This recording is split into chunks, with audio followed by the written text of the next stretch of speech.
this is Shaika and welcome to my channel. Today we want to talk about another topic which is very useful for improving your fluency. Actually, when you want to make examples, you always say, for example, it's like this, for example, it's like that, but we have a lot of alternatives for example. So let's get started. The first one, as all of you know, is for example.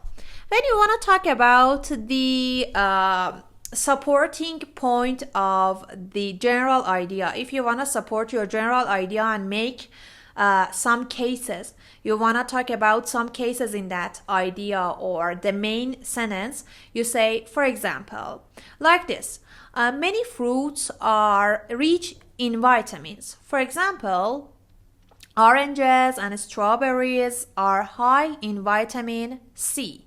So you see, you wanted to talk about the fruit and you wanted to make some examples. So you said, for example, you can use it in both in writing and speaking. So it's both formal and informal. Number 2, for instance. For instance is less common than for example. It can be used in writing and speaking, both of them. So because it's less common, I highly recommend you to use it interchangeably instead of for example, and don't repeat for example all the time. Like this, some animals are nocturnal. For instance, owls and bats are active at night. Number 3, that is. That is mostly used in written form of the language, and if you want to write it, you say like I.E. It is the short form of that. So if you see I.E stands for that is. It's formal and it's different from for example and for instance. Why? Because if you say that is, you are trying to clarify or explain or make some definition about something. For example, you need to bring a form of identification. That is a passport or driver's license. You see that? You wanted to clarify what identification. So you said that is, and after that you talked about it clearly. Number 4, such as if you have a main group and you want to talk about the subgroups of that, or you have a main category and you want to talk about the subcategories, you say such as. For example, I love fruits such as bananas, strawberries, and cucumbers. So you see that I say bananas, comma, strawberries, comma, and another one. Okay, so the punctuation is very important, and if you want to talk about the subcategories of something, you say such as. It is both formal and informal, so you can use it in both written form and spoken form of the language. Number 5, illustrated by. Illustrated by is used in formal form of the language, so you use it in your essays, in your writing rather than speaking. And the usage is a little bit different from the other ones. You use it when you have a main sentence. After that you have comma, illustrated by another sentence.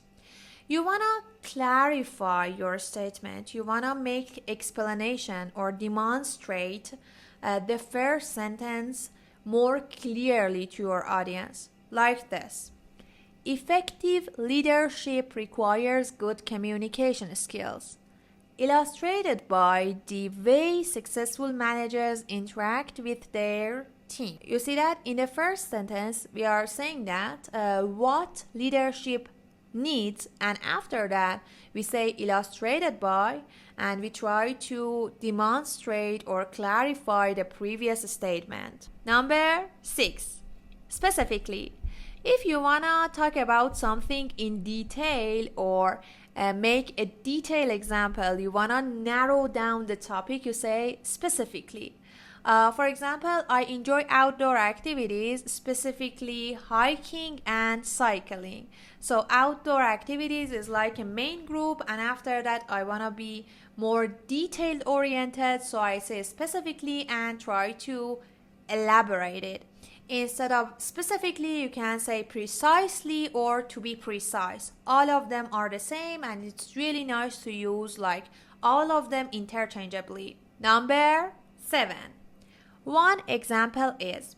One example is it's used in both in writing and speaking, so it can be formal or informal. It's really easy. When you wanna make just one example about a statement, you say straightforward. You say one example is like this. There are many ways to reduce waste. One example is recycling plastic bottles. One example is. And number 8, it can be a case in point or as can be seen.